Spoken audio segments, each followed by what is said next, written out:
Hey guys, I've been thinking. No, it doesn't hurt.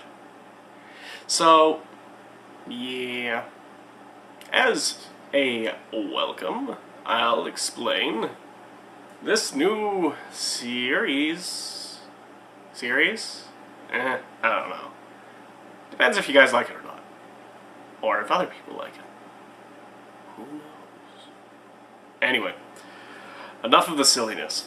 Plan is, I'm just going to speak my thoughts, unedited, because I suck at editing so much. And you're going to listen, or stop watching. Either way. Anyway, today's topic is trust. A very important topic. Okay, yeah, anyway. So, I was thinking, I can't remember. Oh yeah, I figured it'd be nice to talk to people about some of these things that are going through this head of mine. And then I realized, I have the internet. Why don't I use that? So, here I am. I'm using the internet to spread my idea. You know, grand, innovative idea. Not like that's what it was made for or anything. Anyway, I was thinking about trust. And specifically, the fact that I am slow to trust other people. But it's not really that. Like, no one I'm aware of, I think, would say that about me, because I'm usually pretty quick to seem like I trust people, but it's more that every time a reliance appears, I calculate several different things, which we'll go into at a later point in the video. Stay tuned. Anyway, so trust. I think trust is a good thing to talk about because I think most people oversimplify the concept. Like trust and betrayal. That's the one. Trust and betrayal is a very oversimplified concept. Because a lot of people think trust. Okay, so when you trust someone and they betrayed you, they've really done something to hurt you. But that's not always the case. And by no means is it always unintentional.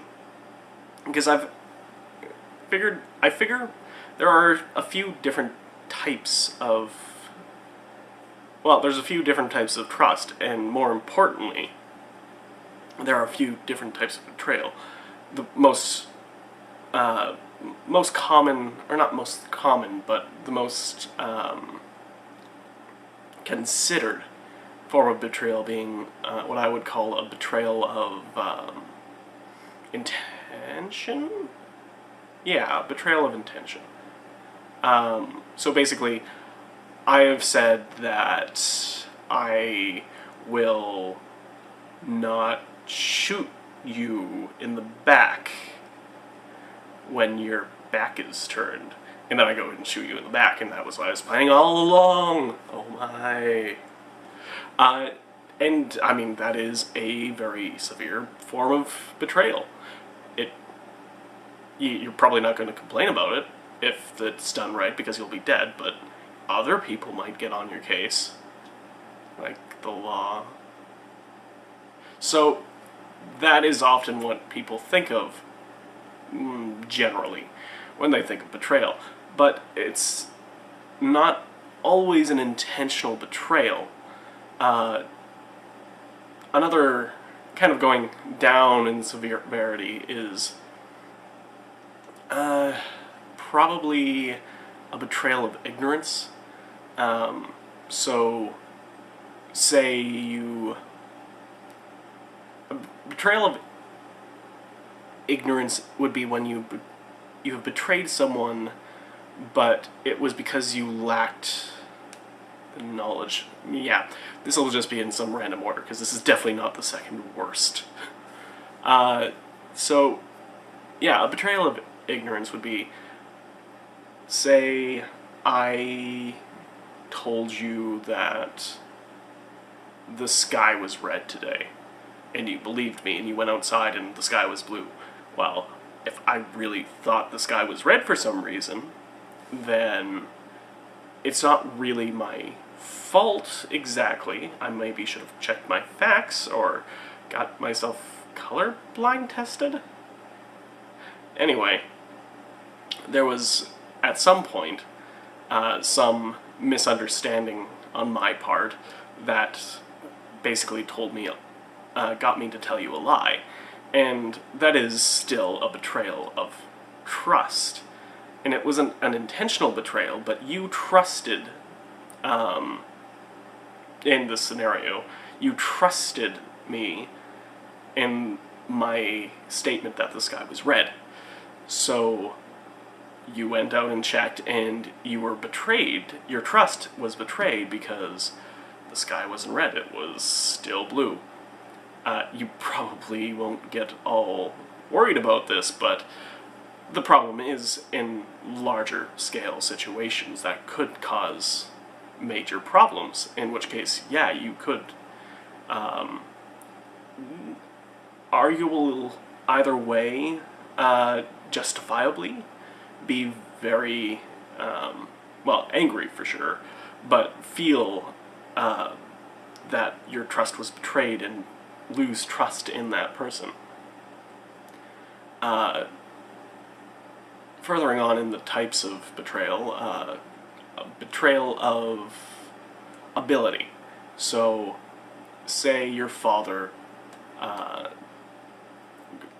kind of similar to betrayal of ignorance, say your father said, "Oh, I'll help you move next Sunday," and you were completely sure that it'd be great, have some extra help, but during the move, he throws his back out because he's got a bad back. Goes to the hospital, you're worried, so on and so forth, and say he's had back problems for a while. So that would be a betrayal of ability. It's not that he didn't have full intention to help you, but he was just simply not up to the task, and that does happen. I'm sure that exact situation has happened to many people before. And it's unfortunate, and I really hope that no one would hold it against their father when, if such a situation came up, but it does still bring not a sense of betrayal, but it is still a type of betrayal. You would no longer have trust in his ability to, I almost hope you'd not have trust in his ability to do that same task, because it got him hurt the last time. So you'd probably say, no, I'm fine, or something along those lines. I don't know. Anyway, so there's that. Betrayal of... right. First one, betrayal of intent. I said malice. Thought malice the first time I was thinking about that. But I'd say they're basically the same. Well, actually, no. Because, yes, betrayal of malice would be where you haven't necessarily put trust in someone, but you haven't distrusted them. Someone betrays your expectations of being a rational human being or a reasonable human being. I do believe that in our day-to-day dealings with people, we do have a certain level of trust with everyone. We expect everyone to act a certain way, and that is expectations is basically a form of trust. whether what we really realize it or not. Because to have expectations that you believe will be held to, there has to be trust. And this is even with strangers. So if someone comes in and robs a store and you had no way of knowing this was going to happen, then your trust in this random stranger is just being broken because you expected them to behave within the bounds of society. Yeah. So does the law, so hopefully they're going to prison. Or they have a sick, starving child that will be fed for one more night because he stole some cigarettes and Twinkies. Twinkies aren't made anymore. Twix? Yeah, let's go with Twix. Twix is good. So kind of what I'm getting at is there are a lot of different types of betrayal, and people don't seem to recognize that. And kind of what got me onto this whole train of thought was I was considering kind of how I trust people. Every situation, I do make a judgment call on how well I know a person, of course. Oops. How well I know a person, and what I know about that person's integrity. But even the most integral person, I tend not to trust 100%. But what I do is... What I do is I will consider 3 factors, basically. I'll consider who is the person,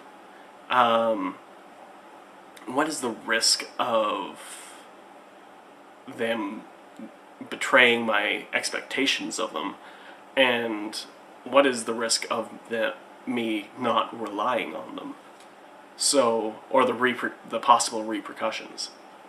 So, in several different scenarios, you come up with several different results. So, say you're on a swinging bridge and you've just fallen through one of the planks. Yeah, ow. Gotta stop playing with sharp objects. You've fallen through one of the planks and you're hanging on for dear life, and your friend is right there and offers you a hand. So that goes back to the kind of reasonable human being. The way I think most people would just grab the hand, and I would probably pretty quickly, but I'm pretty sure, it's hard to say in a panic situation, but I'm pretty sure it would still kind of go in the back of my head. Who is the person who's reached out for me? If it's a friend, then, pretty trusting of that. What are the... if they betray me, I grab onto their arm, they let go, and I fall to my death. That's pretty harsh, but if I don't grab onto their hand, I have to rely on myself to get myself up, and maybe I don't necessarily have that strength, which there is then the trust in myself. Do I trust myself more to get myself out of that situation, or do I trust my friend?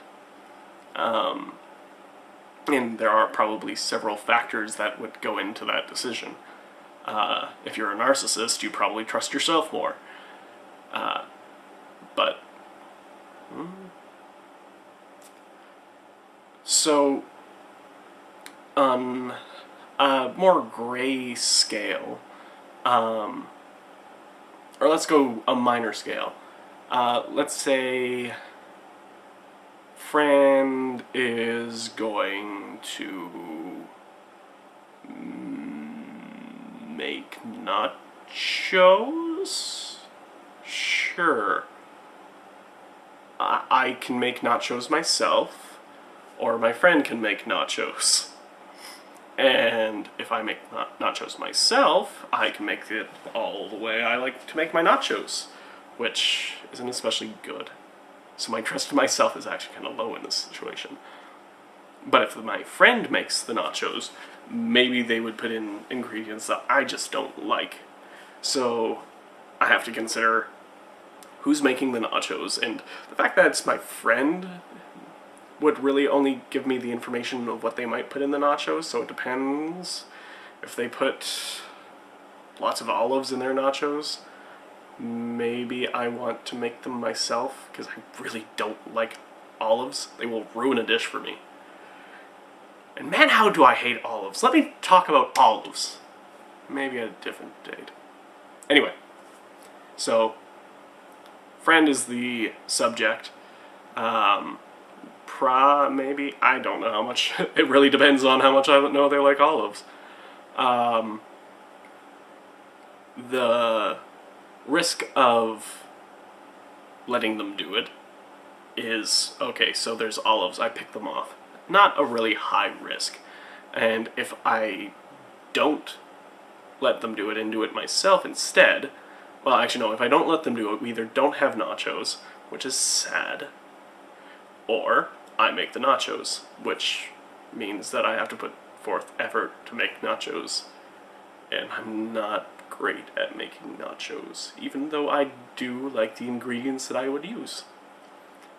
So, yeah, I mean, a much lesser form, but I mean, that's the kind of process I always go through.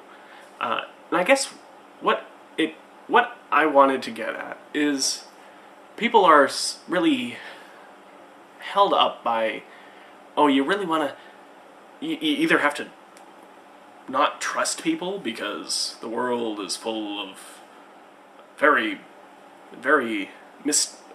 bad people, and you'll eventually run into one, so why trust anyone unless you're very close to them? And my argument to that is, well, yeah, there aren't that many of the people who are really going to screw you over that you're likely to come across in your life. But, I mean, you still want to be cautious, but you don't want to distance yourself from people because of lack of trust. So, I mean, trust when you can. But the opposite of that is being absolutely trusting. And the problem there, going back to the different types of trust, is a lot of people think, well, if I don't trust people, I'm being cold, I'm being distant. But that's not really true, because you can not trust different things other than the person's integrity. Because even a person with integrity may not be up for the job, or may misunderstand the job, or misunderstand something that you trusted them on, and you can't really blame them for that, but you should be cautious as a human being that you have realistic expectations, basically. And again, those expectations kind of form the walls of that trust. Walls. Everyone knows that. I don't even know if this is showing up on camera. I should have checked how I look right now. Anyway, so, yeah, tell me, I'd like to hear from you guys and stir up a little conversation about trust and, like, what do you guys, how do you guys trust? Like, do you have your own methods? Are you a trusting person? Are you a not trusting person? Distrustful? Yeah. Anyway, let me know in the comments down below.